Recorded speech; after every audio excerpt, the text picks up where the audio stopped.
샬롬 1월 30일 이슬기도 오신 여러분 환영합니다. 우리 시편 62편 5절 같이 암송하고 시작합니다.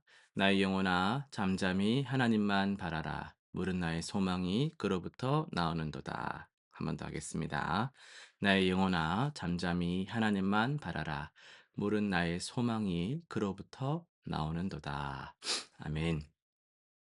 예, 오늘 우리는 출애굽기 38장에서 40장까지 그렇게 마지막 장까지 통독을 하게 됩니다. 38장은요. 성막의 외부 시설들이 이제 제작이 됩니다. 특별히 좀 눈여겨볼 것은 이제 물두멍인데요. 이것은 회막문에서 수종드는 여인들의 이놋 거울로 제작이 됐어요. 그러니까 자기 얼굴을 비추던 거울이 이제 제사장들이 하나님 앞에 나아가기 전 손과 발을 씻는 거룩한 도구가 되었다라는 거죠. 자기를 돌아보던 것이 하나님을 섬기는 도구로 드려지는 겁니다.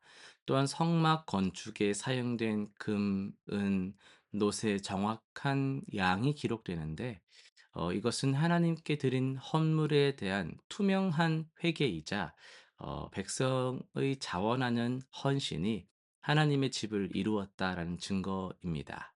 39장으로 가면은 대제사장의 화려한 의복이 완성이 됩니다.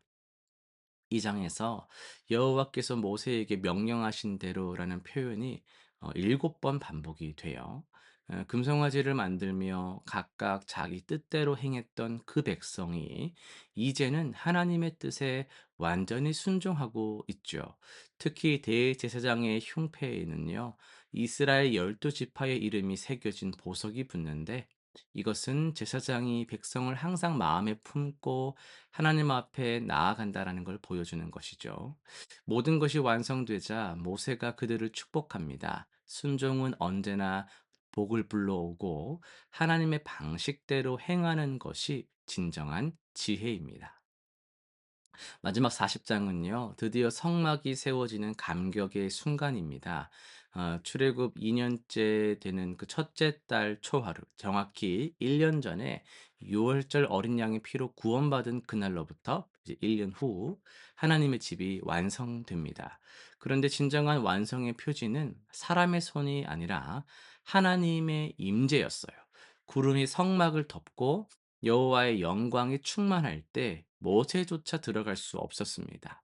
아무리 정교하게 지었다고 해도 하나님이 임하지 않으시면 그건 빈 껍데기일 뿐이죠. 이후 이스라엘은 구름의 움직임을 따라 행진합니다. 하나님의 임재가 그들에게 시계였고 나침반이었습니다. 진정한 예배는 하나님을 우리 계획에 끼워 맞추는 것이 아니라 우리가 하나님의 인도를 따르는 것입니다. 오늘은 40장 내용을 좀 후반부를 좀 중심으로 해 가지고요. 하나님의 임재 우리의 영광이란 제목으로 말씀을 전하려고 합니다. 음. 열 달이라는 긴 시간 동안 이스라엘 백성은 성막을 건축을 했죠. 하나님께서 시내산에서 모세에게 보여주신 그 설계도대로 한치의 오차 없이 만들어 갔습니다. 금은 놋을 두드리고 실을 잡고 짜고 나무를 깎고 다듬는 소리가 이 광야에 울려 퍼졌다라는 거예요.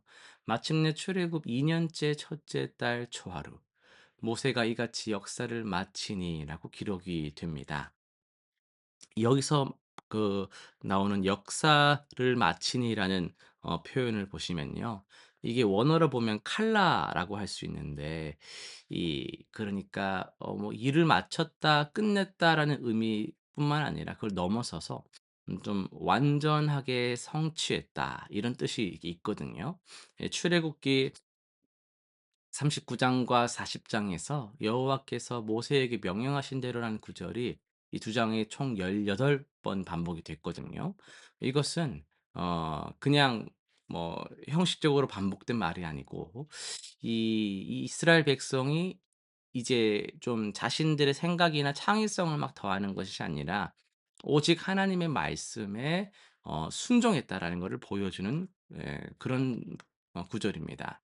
금송아지를 만들었던 그 백성이잖아요. 이제는 어떤 거죠? 하나님의 집을 하나님의 방식대로 세운 것이죠. 이때 놀라운 일이 일어납니다. 34절 35 절을 보시면은 구름이 회막에 덮이고 여호와의 영광이 성막에 충만함에 모세가 회막에 들어갈 수 없었으니 이는 구름이 회막 위에 덮이고 여호와의 영광이 성막에 충만함이었으며라고 말씀합니다. 하나님께서 친히 임재를 하신 거죠. 시내산 꼭대기를 덮었던 그 영광의 구름이 이제는 어떻게 해요? 이스라엘 진영 한가운데에 임한 거예요. 그 영광의 무게가 얼마나 대단했던지 모세조차 들어갈 수 없을 정도였다라는 거죠. 이 구름은 단순한 '오늘 구름 이쁘네.' 이런 자연현상이 아니었고요. 이것은 원어로 보면 쉐키나라는 말 들어보셨죠? 쉐키나. 곧 하나님의 임재 그 자체였다라는 거예요. 낮에는 구름으로 밤에는 또 불로 나타나서 이스라엘과 항상 함께 하셨습니다.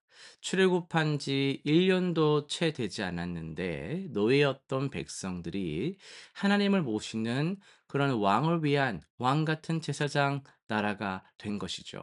하나님께서는 높고 거룩한 보좌에만 계시지 않고 당신의 백성과 함께 광야길을 가시기로 작정하셨습니다. 36 절에서 7 절을 보시면은 구름이 성막 위에서 떠오를 때에는 이스라엘 자손이 그 모든 행진하는 길에 앞으로 나아갔고 구름이 떠오르지 않을 때에는 떠오르는 날까지 나아가지 아니하였다라고 말씀하고 있거든요. 이제는 이스라엘의 시계와 나침반은 하나님의 임재였던 것이죠. 구름이 움직이면 60만 대군이 움직이고 구름이 머물면 온 진영이 멈췄어요.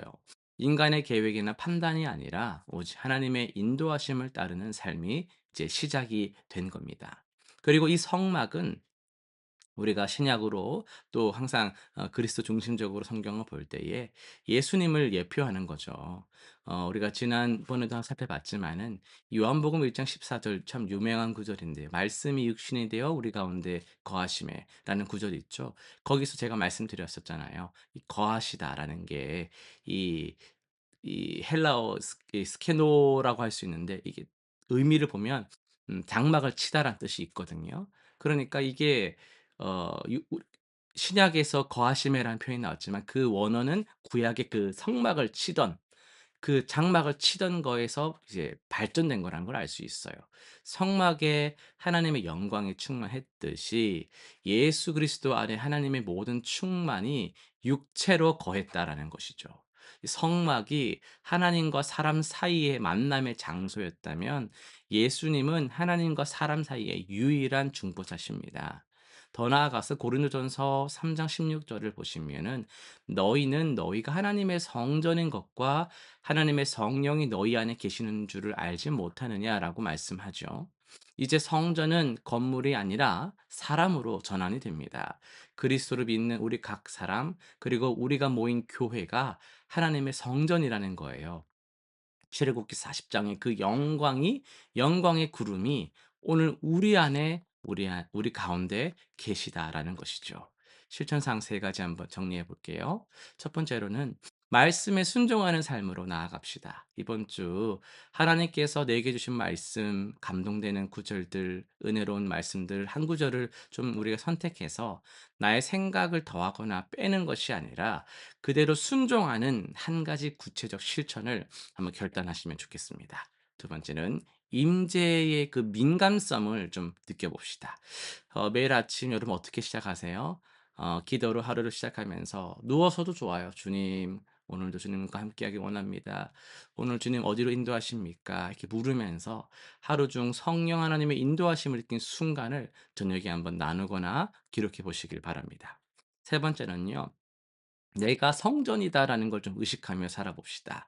내 몸이 성령의 전임을 기억하면서 이번 주라도 한 가지 습관 말할 때, 내 생각할 때, 행동할 때 하나님의 성전에 좀 합당하지 않은 것이 느껴질 때 좀 분별하면서 끊어내는 그런 은혜를 구하는 시간을 꼭 가져 보시기를 바랍니다. 기도하고 마치겠습니다. 거룩하신 하나님 아버지, 광야에서 성막에 임하셨던 주님께서 오늘 우리 안에 거하심에 감사를 드립니다. 우리의 생각을 더하거나 주님의 뜻을 빼는 것이 아니라 주님의 말씀에 그대로 순종하는 그 믿음, 그런 거룩한 고집들을 우리가 좀 품게 하여 주옵소서.